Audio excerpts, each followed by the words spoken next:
One drugged night at the Blood Moon Gala left Carmen with a ruined reputation and a child she couldn't explain.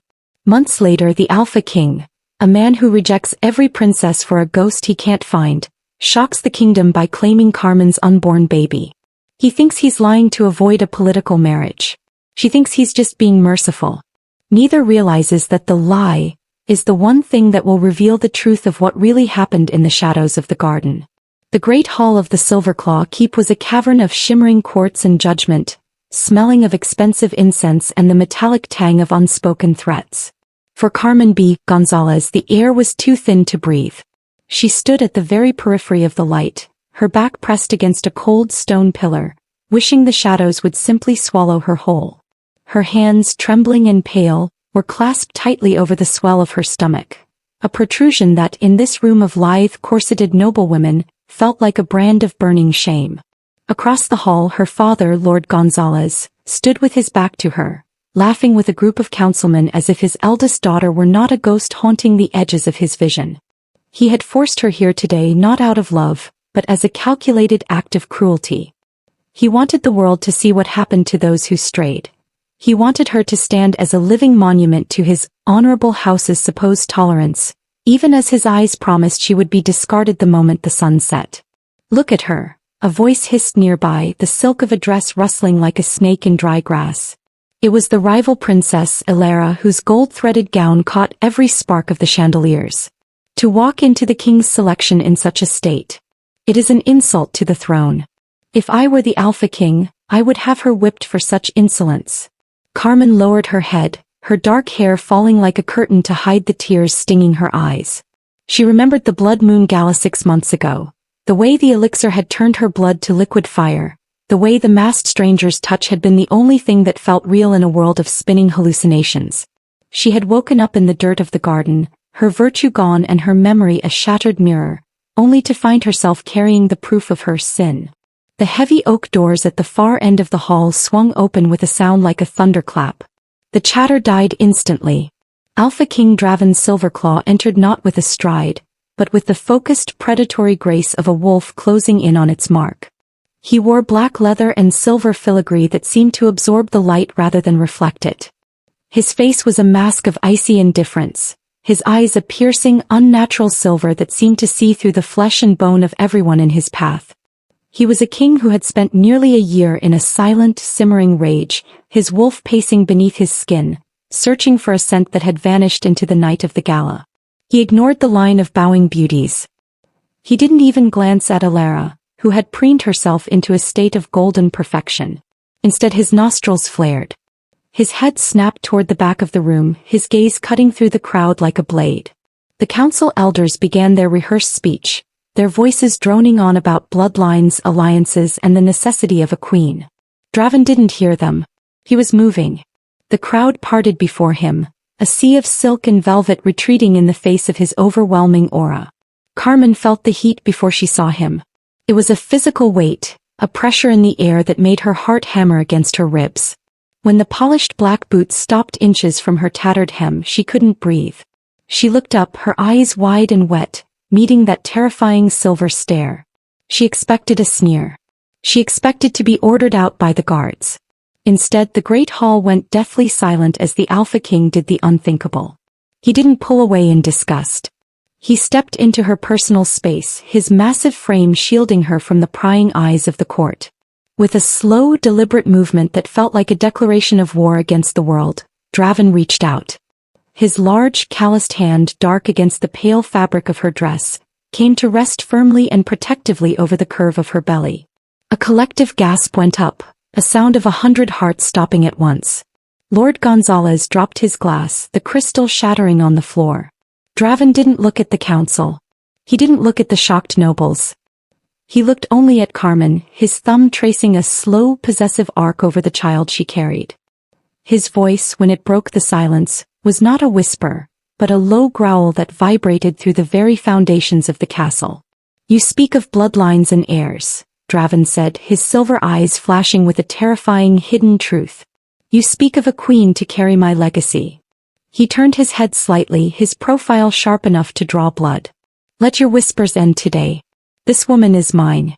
And this child she carries, it is my blood. It is the next king of the Silverclaw. Your Majesty, one of the elders stammered, his face turning a sickly shade of gray. That is impossible. The girl is disgraced. She is a pariah. She is my mate, Draven roared, the sound silencing the elder as if he had been struck. He turned back to Carmen, his expression softening by a fraction of a degree, a change only she could see. He leaned down, his lips brushing against her temple as he whispered the words that would change her destiny forever. Let your baby be mine, Carmen, he breathed, his scent of rain and cedar wrapping around her like a protective cloak. And I will burn anyone who dares to look down on you again. In that moment, the shunned woman no one wanted became the only woman who mattered in the kingdom, held fast in the arms of the king who had finally found his ghost. Chapter 1. The air inside the Silverclaw ancestral estate was thick with the scent of roasted meats, expensive floral arrangements, and the underlying pheromones of hundreds of high-ranking werewolves. For Carmen B. Gonzalez, the Blood Moon Gala had always been a night of quiet endurance, a time to fade into the tapestry while her more ambitious relatives sought favor. Tonight, however, the shadows felt different. They felt heavy, clinging to her skin like wet silk. You look tense, Carmen. You really should learn to enjoy yourself for once, a voice purred at her elbow. Carmen turned to find her cousin Sophia, holding 2 crystal flutes filled with a shimmering amber liquid. The girl's smile didn't reach her eyes, which remained as cold and calculating as the family patriarchs. Sophia was the darling of the Gonzalez line, the one they hoped would catch the eye of a high lord, while Carmen was merely the dependable daughter who managed the ledgers. I'm just not fond of crowds, Sophia, Carmen replied, her voice small. Which is exactly why you need this. It's a special vintage brought in just for the blood moon. It's meant to heighten the senses, to help us connect with the lunar pull. Sophia pressed the glass into Carmen's hand, her fingers lingering for a second too long. Drink. Don't be a bore. Feeling the weight of her family's expectations and the exhaustion of the evening, Carmen took a sip. It was sweet, cloying with the taste of honey and something dark and metallic, the rare sensory-enhancing elixir. Before she could even finish the glass, the world began to warp. The music, which had been a polite hum, suddenly felt like a physical blow against her eardrums. Every light in the chandelier became a blinding sun, and the smell of the room, the sweat, the perfume, the raw musk of the wolves, became an overwhelming roar in her mind. Her skin felt too tight for her bones. Her blood began to hum with a frantic rhythmic heat that she didn't recognize. I need air, Carmen gasped, the glass slipping from her fingers and thudding onto the thick rug. She didn't wait for Sophia's response. She stumbled through the throng of bodies, her vision blurring into streaks of gold and black. Every touch from a passing guest felt like a spark of electricity against her sensitized skin. She burst through the French doors and into the sprawling moon-drenched gardens, the cool night air hitting her like a bucket of ice water, though it did little to quench the fire rising in her gut. The blood moon hung low and crimson in the sky, casting an eerie, carnelian glow over the manicured hedges. Carmen wandered deeper into the restricted gardens, away from the noise, her instincts screaming for something she couldn't name. Her heartbeat was a drum, echoing the primal thrum of the moon above. In the heart of the labyrinth, where the shadows of the cypress trees grew long and jagged, she saw him. He was leaning against a stone fountain, his silhouette powerful and intimidating. He wore a mask of black iron that covered the upper half of his face, but it couldn't hide the intensity of his presence. He looked like a creature made of obsidian and silver light. As Carmen approached, he turned, his movements fluid and predatory. He too seemed to be vibrating with the same unnatural energy. His breathing was heavy, his chest rising and falling beneath his fine velvet coat. He had partaken in the ritual wine of the king's table, unaware it had been spiked by those seeking to loosen his legendary control. You shouldn't be here, the stranger growled. His voice was a low, resonant vibration that settled deep in Carmen's chest, making her knees weak. I couldn't stay inside, Carmen whispered, her own voice sounding foreign to her ears. She took a step closer, drawn by a magnetic force that defied logic. The elixir had stripped away her inhibitions, leaving only the raw, pulsing need for the solace found in the storm he carried. When she reached him, the scent of rain and cedarwood flooded her senses, momentarily drowning out the chaotic roar of the world. He reached out, his hand hovering near her face, hesitant yet hungry. "Your scent. It's like nothing I've ever known." "Help me," Carmen breathed, not knowing what she was asking for, only knowing that the fire in her blood was becoming unbearable. The stranger groaned, a sound that was half human, half beast, and pulled her into the darkness of the alcove. As his lips met hers, the world of the Gonzalez family, the expectations of the pack, and the cold reality of the morning to come vanished. In the silver-drenched shadows of the blood moon, there was only the heat of his touch and the beginning of a betrayal that would shatter her life and rewrite her destiny. She didn't know his name and he couldn't see her face, but in the haze of the elixir, they belonged to each other in a way that was more primal than love and more dangerous than hate. Before we continue this story, hit that subscribe button, like, share and comment where you are watching from, because tomorrow I have another wonderfully interesting story for you and I don't want you to miss it for anything. God bless you. He morning after the Blood Moon Gala did not arrive with the warmth of the sun, but with the cold, clinical glare of a world that had decided Carmen B. Gonzalez no longer deserved to exist within it. She had woken in the damp grass of the restricted gardens, her silk gown stained with dew and earth, her body aching with the phantom heat of a man whose face was a blur of iron and shadow. The elixir had ebbed, leaving behind a hollow, ringing silence in her mind and a sickness in her soul that no amount of scrubbing could wash away. The betrayal had been swift. Sophia's gift had not just been a drug. It had been a death sentence for Carmen's reputation. By noon, the whispers had reached every corner of the estate. By evening, her father had formally stripped her of the Gonzalez name. There was no trial, no opportunity to explain the hazy gardens or the masked stranger who had felt like destiny. In the eyes of the pack, she was not a victim of a cruel setup. She was a woman who had succumbed to base instincts during a holy ritual, a shunned woman whose very presence was a blight upon her lineage. The months that followed were defined by a crushing, rhythmic isolation. Carmen fled the city, finding refuge in a derelict cottage on the edge of the Greywood territory, a place where the trees grew thick enough to hide her shame. She traded her jewelry for sacks of flour and thick wool, learning to live with the constant gnawing hunger of a body that was no longer just her own. As autumn bled into a harsh, unforgiving winter, the weight of silence became a physical entity. It sat in the corner of her drafty room, watching as her waistline thickened and her strength waned. She spent her days talking to the life growing inside her, the only creature in the world who didn't judge her. She felt the child's first kicks during a blizzard, a rhythmic drumming that reminded her that despite her family's efforts to erase her, she was still tethered to the world of the living. She lived in a state of suspended animation, a ghost among the pines, praying that the world would forget her name entirely. But the world of the Silverclaw pack never forgot a dat or a scandal. Spring brought the thaw and with it the heralds of the High Council. They rode into the village near her hideout, their silver-tipped spears glinting in the pale sun. The decree was absolute. The king's selection was to begin. Every daughter of noble birth, regardless of status, regardless of stains, was commanded to appear at the keep. It was a cruel mandate, designed to ensure that Alpha King Draven Silverclaw had his pick of every available bloodline, but for Carmen it was a trap. Her father's men found her 3 days later.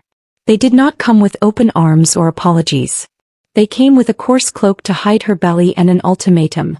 She would attend the selection to serve as the foil, the disgraced example that would make Sophia look like a saint in comparison. Lord Gonzalez wanted to use Carmen's ruin to highlight his own supposed mercy and adherence to law. The journey to the Silverclaw keep was a blur of nausea and dread. Carmen sat in the back of a covered wagon, her hand protectively cupping the heavy swell of her 6-month pregnancy.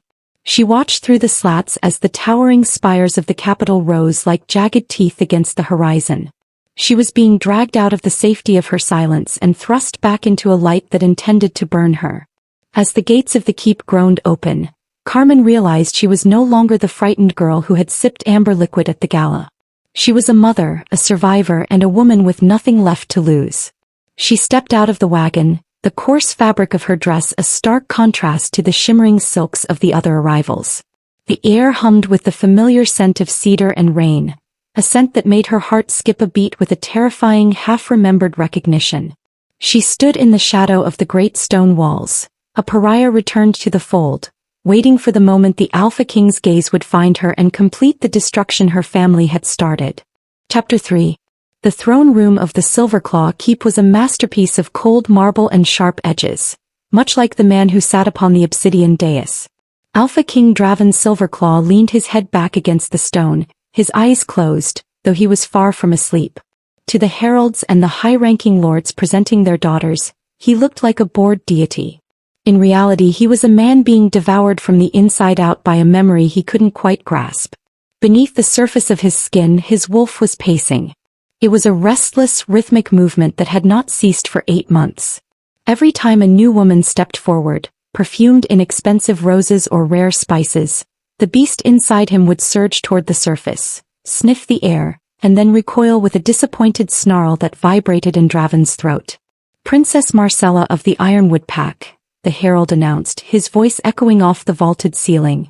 A woman in a gown of shimmering crimson stepped forward, her beauty undeniable and her lineage impeccable. She bowed low, offering a smile that had tilted the hearts of lesser alphas.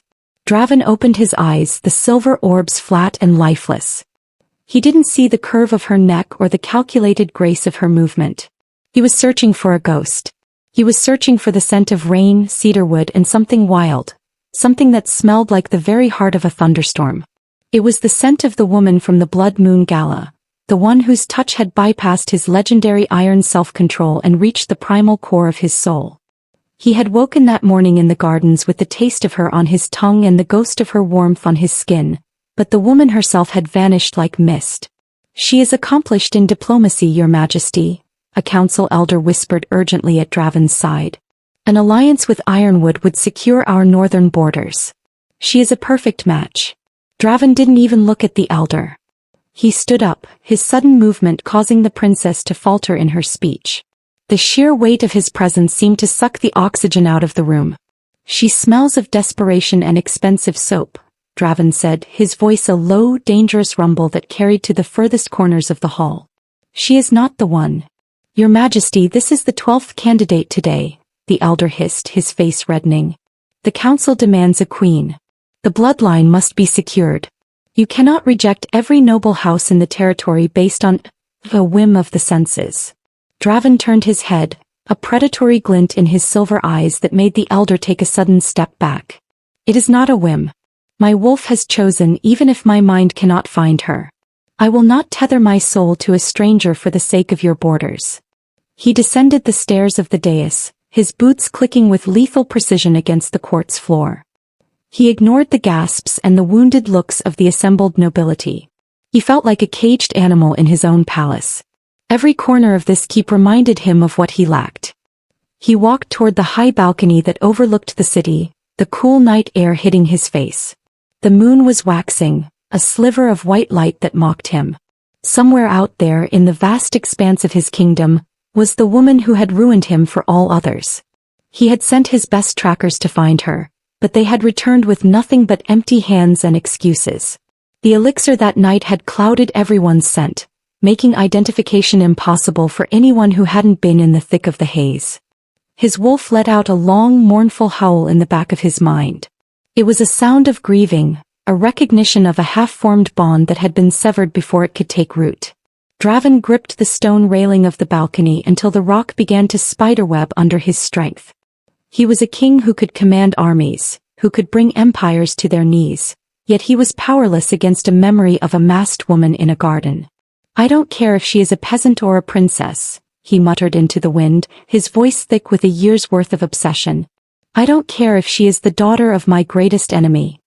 He closed his eyes, summoning the image of her hands against his chest, the way she had surrendered to him under the red light of the blood moon.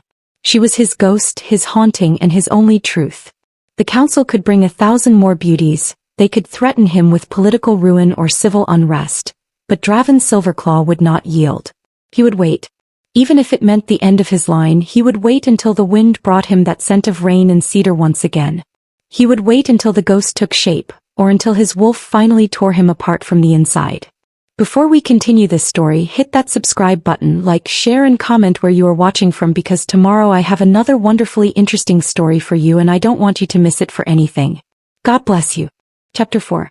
The great doors of the Silverclaw Keep groaned as they swung open, admitting the final wave of noble daughters into the high-vaulted selection hall. The atmosphere was a suffocating blend of ambition and cruelty. Carmen B. Gonzalez walked at the very rear of the procession, her head bowed, her hands white-knuckled as she clutched the rough wool of her cloak over her midsection.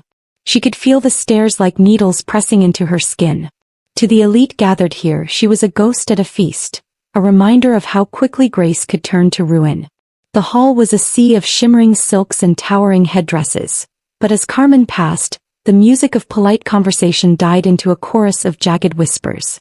Sophia, standing at the front of the pack in a gown of spun moonlight, turned her head just enough to cast a look of feigned pity over her shoulder. It was the signal the room had been waiting for. "I didn't realize the king's selection had been opened to the dregs of the Grey Wood," a voice rang out. Lady Marcella, the daughter of a minor count who had always envied the Gonzalez line. She stepped forward, her fan clicking shut like a gunshot. "Tell me, Carmen, did your father bring you here to remind us of the proper way to disgrace a name? Or is that burden you carry meant to be a guest of honor?" Laughter rippled through the hall, cruel and melodic.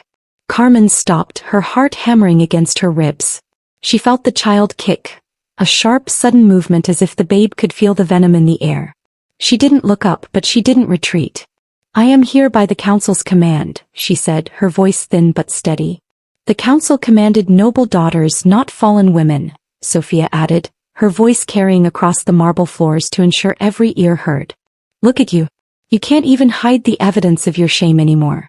You smell of common dirt and desperation. You are a stain on this floor, Carmen." A nobleman nearby leaned over, sniffing the air with a mocking grin. "She smells like a female in heat who forgot to check her partner's pedigree. Tell us, who was he? Stable hand? A rogue? Or just a shadow in the dark?" Carmen's eyes blurred with tears she refused to shed. She was surrounded, a pariah in a circle of predators.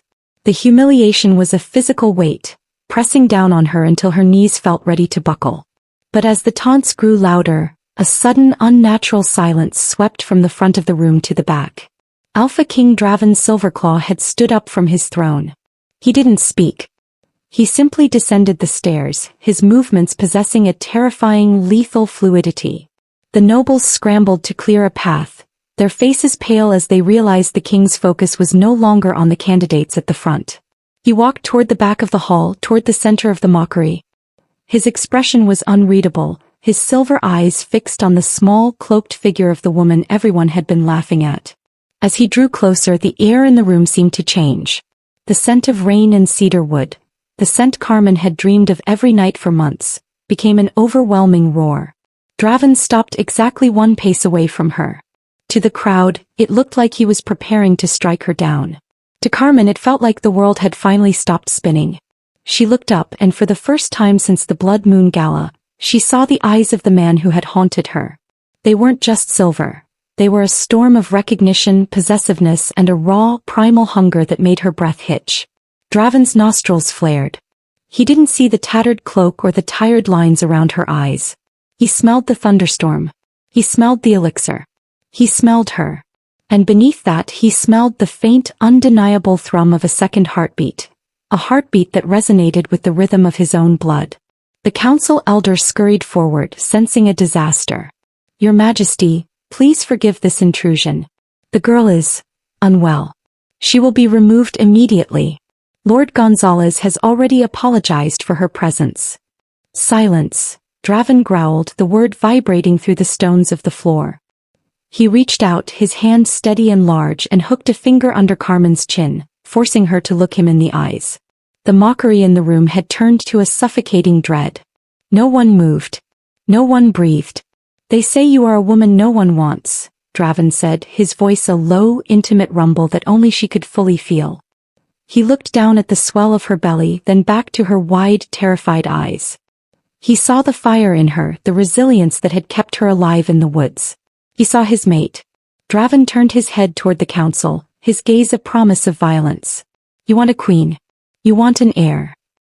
He looked back at Carmen, his hand moving from her chin to rest firmly, possessively, over her stomach. The warmth of his palms soaked through the wool, grounding her. "The search is over. the king declared, his voice echoing like a thunderclap. This woman is under my protection.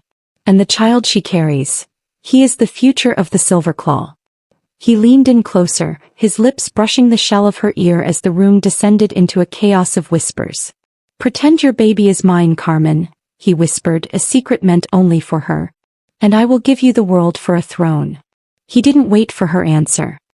He wrapped a powerful arm around her waist, pulling the shunned woman against his side, and led her toward the dais, leaving the stunned nobility and a shattered Sophia in the wake of his wake-changing claim. Chapter 5. The transition from the drafty, pine-scented silence of the grey wood to the suffocating grandeur of the Silverclaw Keep felt like a fever dream from which Carmen could not wake. As the heavy iron-reinforced doors of the royal apartments clicked shut behind her, she braced herself for the reality of her new life. She had traded the open sky for gilded cages, and the judgmental whispers of her village for the razor-edged politics of a throne room. She expected a cell with finer linens. She expected to be hidden away like a shameful secret that the king had only claimed out of some twisted political necessity. Instead, she found herself standing in a suite of rooms that breathed with a strange, unexpected warmth. The floors were covered in thick hand-woven rugs that cushioned her tired feet, and the hearth was already roaring with a fire that smelled of cedar and dried lavender. Large windows looked out over the sprawling capital, but they were fitted with heavy velvet curtains that could shut out the world at a moment's notice. You will stay here, Draven's voice broke the silence. He had followed her in, his presence immediately shrinking the massive room. He began to unbuckle the heavy silver-weighted cloak from his shoulders, his movements brisk and efficient. The servants have been handpicked. They report only to me. If anyone, be it a council member or your own father, attempts to cross this threshold without my express permission, they will answer to my guards. Carmen turned to him, her hands instinctively resting on the life kicking beneath her ribs. Why are you doing this, your majesty? You've made your point to the council. You've stopped the marriage to Alara. You could have just sent me to a comfortable estate in the countryside. Why bring me into the heart of the storm? Draven stopped, his cloak discarded on a velvet chair. He crossed the room toward her, and Carmen felt that familiar magnetic pull of his scent, rain and cedar, washing over her senses. He didn't stop until he was standing close enough for her to feel the heat radiating from his body. The countryside is for things one wishes to forget, he said, his voice dropping to a low, intense vibrato. I have spent nearly a year trying to find you, Carmen. Now that you are within these walls, I have no intention of letting you fade into the background again. But the lie, she whispered, her heart fluttering. The baby. When the council realizes only what I allow them to see, he interrupted, his silver eyes locking onto hers with a fierce, protective light. He reached out, his hand hovering near her cheek before he seemed to think better of it, his fingers curling into a fist. You think of this palace as a prison because of how you were treated by the Gonzalez house. You expect to be punished for existing. But here within these walls your only job is to rest. To eat. To grow strong. In the days that followed, Carmen waited for the other shoe to drop. She expected Draven to demand things of her, to force her to play the role of a doting mate in public or to interrogate her about the night of the gala. But the king's protection was quiet and absolute. He did not hover, yet he was always there. When she walked the private garden terrace, she would see him watching from a high balcony, a silent sentinel against the world. When she woke from nightmares of being cast out into the snow, she would find a fresh tray of fruit and warm milk left by a silent maid who promised that the Alpha King had checked the halls himself. One evening, as a thunderstorm rolled over the peaks, the electricity in the air mimicked the tension that had been building between them. Draven entered her sitting room carrying a small wooden box. He looked weary, the weight of the crown visible in the slight slump of his shoulders, but his gaze sharpened the moment it landed on her. The council is pushing for a blood rite ceremony to bless the heir, he said, sitting in the chair opposite her. They want to confirm the lineage through a ritual of the moon. Carmen felt the blood drain from her face. Then it's over. They'll know. No, Draven said firmly. He opened the box to reveal a pair of heavy antique silver bracelets, etched with the sigil of the Silverclaw. These belong to my mother. They are enchanted to mask the scent and the blood signature of the wearer. If you wear them, the ritual will read only what I want it to read. my own essence. He stood up and moved to her side, taking her wrist in his hand. His touch was electric, a jolt of recognition that sent a shiver down her spine. As he snapped the silver bands around her wrists, his thumb brushed against the sensitive skin of her inner arm. He didn't let go. "I am not just protecting a political asset, Carmen," he murmured, his eyes searching hers. "I am protecting the only thing that has made my wolf feel at peace in a year." Carmen looked up at him, seeing past the king, past the alpha, to the man who had been just as lost as she was. The palace wasn't a prison. The walls of the keep were not meant to keep her in. They were built to keep the cruelty of the world out. For the first time since the Blood Moon Gala, the weight of the silence didn't feel like shame. It felt like a promise. As the rain lashed against the windows, Carmen realized that the shunned woman was gone, replaced by someone who was beginning to believe that she finally had a home, and a protector who would burn the world to keep it that way.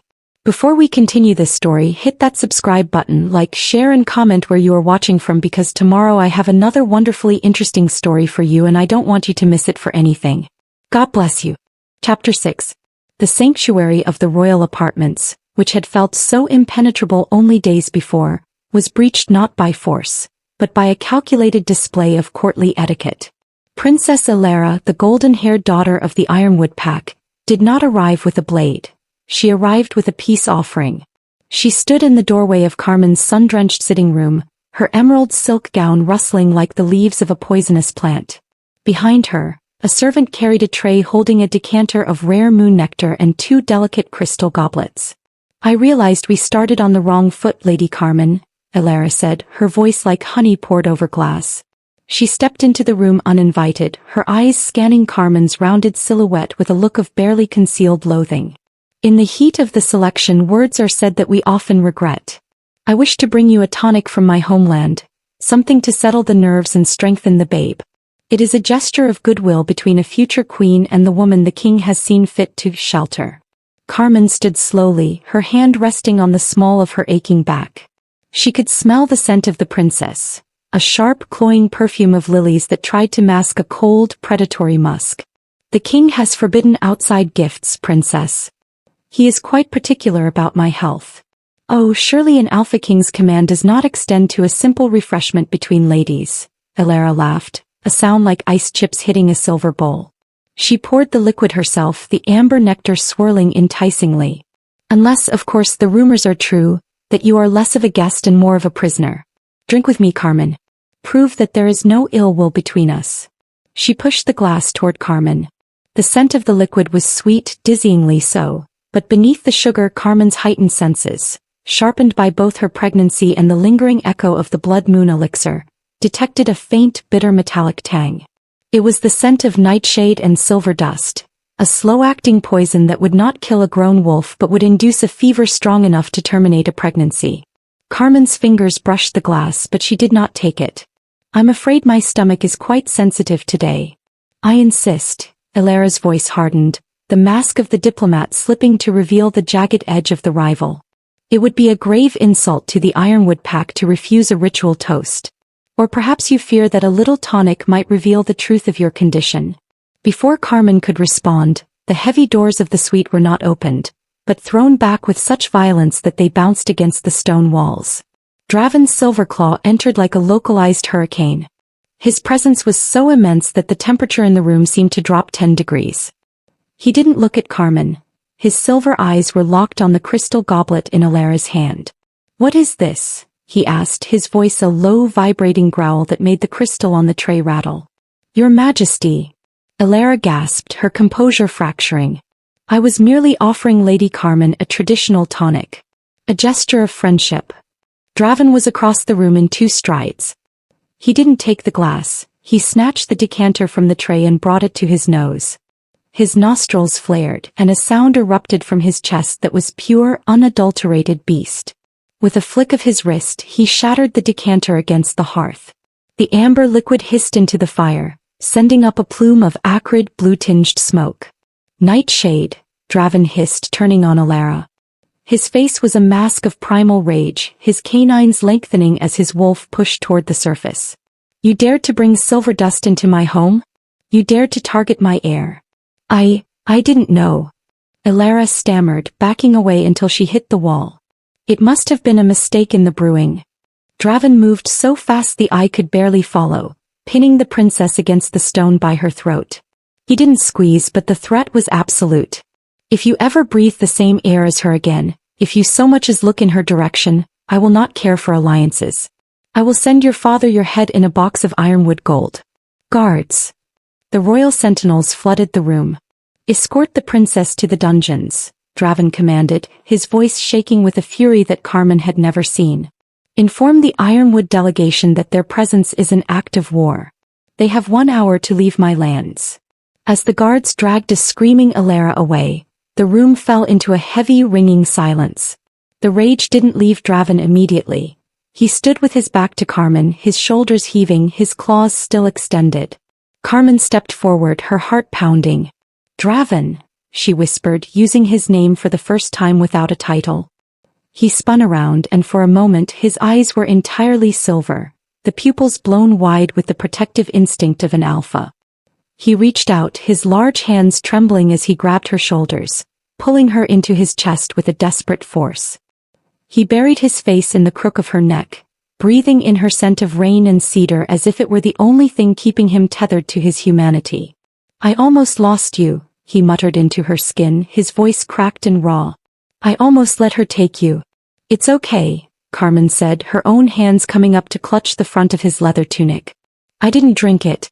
I'm safe. Draven pulled back just enough to look at her, his hands moving to cup her face. The lines of their fake deal, the political arrangement, the lie told to the council, were dissolving in the heat of his gaze. This wasn't the look of a king protecting an asset. This was the look of a man who realized that his life began and ended with the woman in his arms. This isn't just about the child, he confessed, his thumb tracing the line of her jaw with an agonizing tenderness. The lie I told. I'm starting to wish it were the only truth I had. He leaned down, his forehead resting against hers. In the wreckage of the broken glass and the smoke of the poison, the Alpha King was no longer a cold ruler. He was a protector who had found his heart, and as he held Carmen against him, he knew that the fake union had become the most real thing in his world. I will never let anyone hurt you again, he vowed. Not the council, not your family, not even the gods themselves. Carmen looked up at him, the fear of the poison fading, replaced by a terrifying, beautiful hope. The walls of the keep were strong, but as Draven held her, she realized the strongest fortress she had was the man who had claimed her when the world turned its back. Chapter 7. The storm that had begun with the banishment of Princess Ilara did not dissipate. It retreated into the stones of the keep, leaving a heavy electric stillness between Carmen and Draven. The fake arrangement was fraying at the edges, worn thin by the weight of their constant proximity. Every evening, Draven would come to her chambers, not as a king checking on a political asset, but as a man seeking sanctuary. On this night, the rain had turned into a rhythmic tapping against the glass, and the fire in the hearth had burned down to embers of glowing orange. Draven had discarded his formal tunic, wearing only a thin linen shirt that clung to the broad span of his shoulders. He was sitting on the edge of the hearth, his head in his hands, the moonlight from the window catching the silver in his eyes. He looked vulnerable, a side of the Alpha King that the council would never believe existed. You should sleep, Draven, Carmen said softly, rising from her chair. Her movement was slow, the weight of the baby making every step an effort. She crossed to him, intending only to offer a comforting hand on his shoulder. The scouts say the Ironwood border is quiet. For now. Draven looked up, his expression unreadable. He reached out, his hand instinctively finding the swell of her stomach. The baby kicked, a strong rhythmic thrum against his palm, and for a moment, the hardness in Draven's face vanished, replaced by a look of such raw longing it made Carmen's breath hitch. He's active tonight, Draven murmured, his voice a low vibration. He likes the sound of the rain, Carmen replied, her voice barely a whisper. As she stood over him, the light of the dying fire shifted, illuminating the column of his throat and the space where his shirt fell open. Carmen's eyes tracked downward and then she froze. There, just below his collarbone, was a jagged silvered scar, 3 parallel lines that looked like the marks of a predator's claws. The room seemed to tilt. A memory, suppressed by the haze of the elixir but never truly gone, surged to the surface with the force of a tidal wave. She saw herself in the garden under the blood moon. She saw a masked man groaning in a mixture of pain and pleasure. She remembered her own fingers digging into that exact spot on a stranger's chest as the world dissolved into silver light. "That scar," she breathed, her hand trembling as she reached out to touch the silvered skin. Draven stiffened. He didn't pull away, but his eyes darkened to the color of a stormy sea. "A gift from a rogue many years ago. It's a mark of a battle I nearly lost." I've seen it before," she whispered, more to herself than to him. Draven stood up, his height dwarfing her, his presence suddenly overwhelming. The air between them grew thick with the scent of cedar and rain, the exact scent of the man in the garden. "In your dreams, Carmen? Or in your memories of that night?" He stepped closer, his hand moving from her belly to the small of her back, pulling her into the heat of his body. The intensity in his gaze was no longer just protective. It was hungry. It was the look of a wolf who had finally cornered the ghost it had been hunting. "You look at me sometimes as if you're trying to find someone else inside my skin," he growled, his face inches from hers. "Is that why you stay? Because you see him in me?" "I stay because I have nowhere else to go," Carmen lied, though her heart was hammering against her ribs so loudly she was sure he could hear it. "I stay because you are the only one who didn't throw me away." "Is that all?" Draven asked, his thumb tracing the curve of her lower lip. The tension snapped. He leaned down, his mouth crashing against hers in a kiss that was neither quiet nor protective. It was an explosion of months of repressed desire and unspoken truths. Carmen didn't pull away, she leaned into him, her hands tangling in the hair at the nape of his neck. The kiss tasted of salt and desperation, a frantic search for the connection they had shared once before in the shadows. For a moment the mask truly slipped. As his hands moved over her, possessive and sure, a single word escaped his lips, a low, guttural sound breathed against her neck. "Mine." It wasn't just a claim. It was the exact cadence, the exact primal vibration of the word the stranger had whispered in the labyrinth. Carmen pulled back, her chest heaving, her eyes wide with a terrifying realization. The truth was screaming at her from the depths of her soul. But before she could speak, before she could ask the question that would change everything, a frantic pounding erupted at the door. "Your Majesty," a guard shouted from the hallway. "The council chambers. The elder has been found. There is a breach in the eastern wall." The spell shattered. Draven's eyes cleared, the silver receding as the king surged back to the surface. He looked at Carmen, his hand lingering on her cheek for a heartbeat longer than necessary, his expression a mix of regret and burgeoning realization. "Stay here," he commanded, his voice once again the cold steel of the Alpha. "Lock the door. Do not open it for anyone but me." He was gone in an instant, leaving Carmen alone in the flickering light of the embers. She stood in the center of the room, her hand pressed against the scar-shaped memory on her own heart. The fake deal was dead. As the alarms began to blare across the keep, she realized that she wasn't just carrying a child. She was carrying the heir to the man she had just kissed, the man who had been her stranger all along.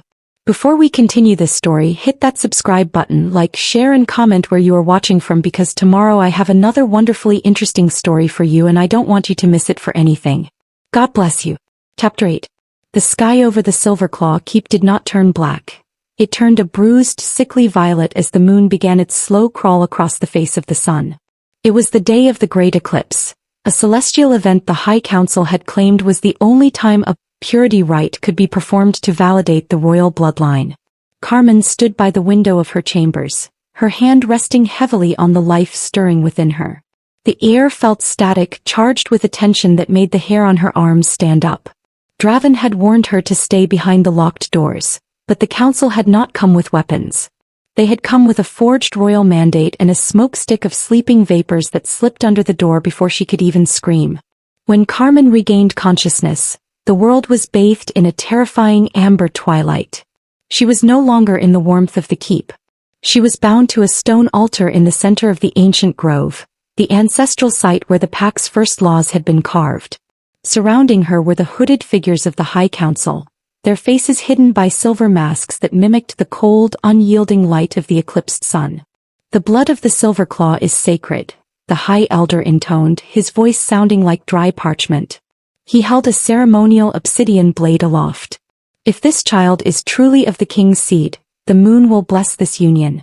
If not, the purity rite demands the expulsion of the parasite and the cleansing of the mother. Carmen struggled against the silk restraints, her heart hammering. Draven will kill you for this, she gasped, her voice raw. The king is occupied with the breach we created at the eastern wall, the elder replied coldly.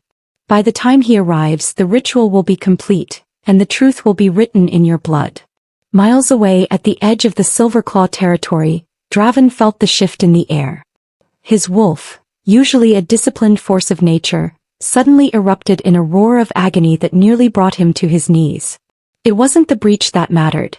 He realized with a sickening jolt that the attack on the wall had been a feint. The scent of rain and cedar was being choked out by the smell of ancient incense and ozone. To the grove. Draven roared, his voice cracking the silence of the forest. He shifted mid-stride, his massive silver wolf tearing through his armor and leather. Behind him, his personal war party, the most loyal of the Silverclaw guards, followed suit, a literal tide of fur and fangs crashing through the underbrush. As Draven ran, the memories of the Blood Moon Gala began to knit together with a violent clarity. The way Carmen's body hummed under his touch, the specific way she sighed into his neck, and the scar she had noticed on his chest. The elixir had clouded his mind, but his wolf had never forgotten. His wolf had known the moment he saw her at the selection, but his human pride had called it a fake arrangement. The realization hit him like a physical blow. The child wasn't a political tool. The child was his legacy, and the woman on the altar was his soul. In the grove, the elder lowered the obsidian blade toward Carmen's bared stomach. The moon had almost completely covered the sun, leaving only a shimmering, ghostly ring of light. The cleansing begins, he chanted. The forest exploded. A silver blur, massive and terrifying, leaped from the shadows of the cypress trees. Draven's wolf didn't just attack, he decimated. The council guards were tossed aside like ragdolls as the Alpha King tore through the line of hooded figures. He shifted back to his human form in the center of the clearing, his skin still vibrating with the shift, his eyes glowing with a lethal celestial silver. He didn't go for the guards. He went straight for the High Elder, his hand catching the obsidian blade by the edge, his own blood dripping onto the stone altar. "You touch her," Draven hissed, his voice a demonic rasp, "and I will ensure the Silverclaw name ends today with your extinction." In the chaos of the battle, as his guards engaged the council's zealots, Draven leaned over Carmen, his bloody hand slicing through her silk bonds. The eclipse reached totality, and in that moment of perfect darkness, the air was filled with a sudden overwhelming scent, the exact scent of the elixir-drenched garden. The proximity of their blood, the lunar energy, and the sheer desperation of the moment triggered the final memory. Draven saw her eyes behind the lace mask she had worn that night. He felt the scratch of her nails against his collarbone. "It was you," he whispered, his voice trembling as he pulled her into his arms. "It was always you." Carmen looked up at him, the terror in her eyes replaced by a blinding, tearful recognition as the sun began to peek out from behind the moon. "Draven." Her voice broke as a sharp, agonizing contraction buckled her frame. The stress of the kidnapping and the ritual had triggered the labor.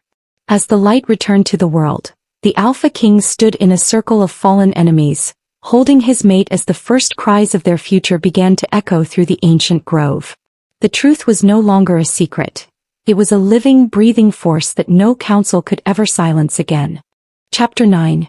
The ancient grove was no longer a place of execution, but a sanctuary draped in the golden, returning light of the sun. The shadow of the eclipse had passed, yet the air remained charged with a residual celestial energy that thrummed in rhythm with Carmen's gasping breaths. Draven did not move her back to the keep. There was no time. Instead, he stripped his heavy leather coat to create a bed atop the moss-covered altar stone, his war party forming a silent, impenetrable ring of steel and fur around the clearing.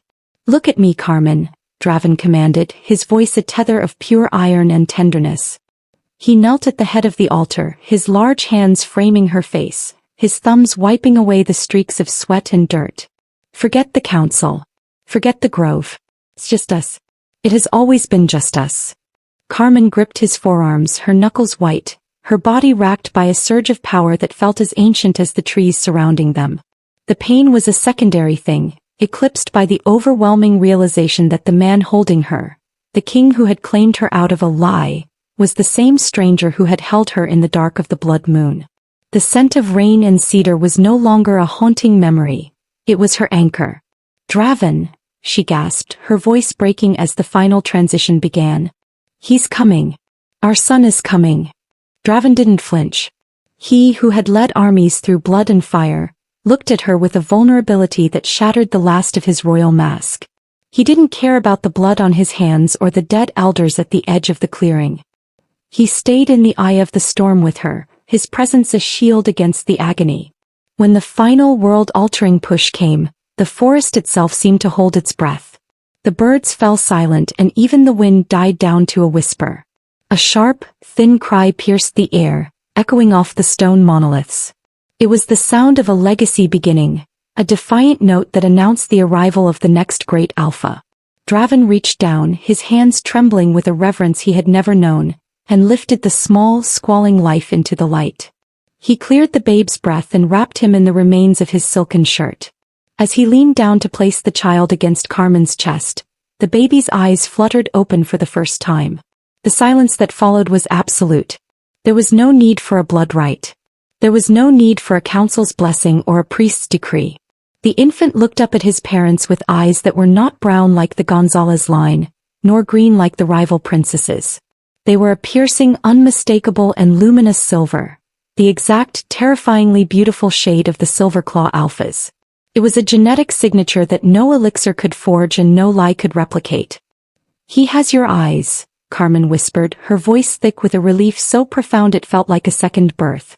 She touched the infant's cheek, her tears falling onto his brow. "He's yours, Draven. He was always yours." Draven let out a breath he seemed to have been holding for nearly a year. He leaned forward, pressing his forehead against Carmen's, his tears mingling with hers. "He is ours, Carmen. And he is the truth I was too blind to see." The return to the keep was not a quiet affair. Draven carried Carmen in his arms, her head resting against his scarred chest, while a high-ranking guard carried the royal heir wrapped in the king's own colors. As they passed through the gates, the servants and the remaining nobles fell to their knees. They didn't bow out of fear of the king's wrath, but out of the sheer, undeniable reality of the miracle they were witnessing. Lord Gonzalez stood in the shadows of the courtyard, his face a mask of pale horror and regret. He looked at the daughter he had shunned, the woman he had used as a sacrificial lamb for his own social standing, and he saw a queen. He moved to speak, to perhaps claim a place in this new dynasty, but Draven's silver gaze locked onto him with a coldness that promised exile if he so much as breathed a word. Weeks later, the coronation of the new Luna was held under a clear, star-drenched sky. Carmen stood on the royal balcony, draped in velvet and silver, her son sleeping soundly in a cradle of carved cedar beside her. She looked out over the kingdom that had once called her a pariah, and she felt no bitterness. The shame that had lived in her marrow for months had been burned away by the fire of Draven's devotion. Draven stepped out from the shadows of the archway, his crown discarded, his hand finding the small of her back. He pulled her against him, his scent of rain and cedar wrapping around her like a warm cloak. "Are you happy, Carmen?" he asked, his voice a low, private rumble. Carmen looked at the king, then at their son, and finally at the horizon where the moon was rising, a silver orb that no longer felt like an omen of betrayal. She thought of the cottage in the grey wood, the weight of silence, and the fake deal that had saved her life. "I'm not just happy, Draven," she said, leaning her head against his shoulder. "I'm home." The shunned woman was gone, buried under the moss of the ancient grove. In her place stood a Luna, a mother, and a woman who was loved with a primal, unshakable intensity. As the Alpha King kissed her under the light of the moon that had started it all, the Silverclaw legacy was no longer a burden of blood, it was a promise of a future where no one would ever be unwanted again. Thank you for listening to this story. Hit that subscribe button, like, share and comment where you are watching from, because tomorrow I have another wonderfully interesting story for you and I don't want you to miss it for anything. God bless you.